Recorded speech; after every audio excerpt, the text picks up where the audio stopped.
তুমি এখনো রেডি হওনি? রেডি হয়নি মানে? কোথায় যাব আমি? আরে বা, ভুলে গেছো? কালকে না বললাম আজ আমাদের একজনের বাসায় ডিনারে যেতে হবে। ডিনারে যেতে হবে? কোথায়? কার বাসায়? সে তোমাকে আমি একটা সারপ্রাইজ দেবো, এখন তাড়াতাড়ি রেডি হতো।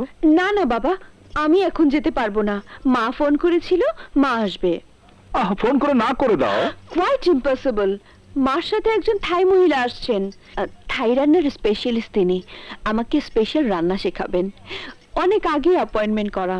কিন্তু কোনো কিন্তু নেই।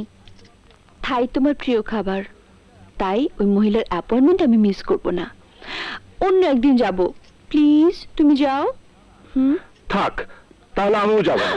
না না, তুমি না গেলে বেচারার অনুষ্ঠানটা নষ্ট হয়ে যাবে।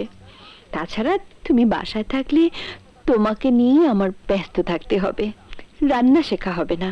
তুমি যাও প্লিজ। কোথায় যাচ্ছ? কোনো মেয়ের বাড়িতে নয় তো? হ্যাঁ, মেয়ের বাড়িতে। আরে না, তোমার সাথে একটু ঠাট্টা করলাম। তুমি আমাকে রেখে কোনো মেয়ের বাড়ি যেতেই পারো না। আমি তোমাকে রেখে যেতেও চাই না, ডিনারটা বরং ক্যান্সেল করে দেই। তুমি যাও তো। ব্যাপার কি? হ্যাঁ? তোমার আজ মন দেখি মনের মাঝে নেই? মানে? মানে আজ আমার পাওনা না দিয়েই তুমি চলে যাচ্ছ? তোমার পাওনা?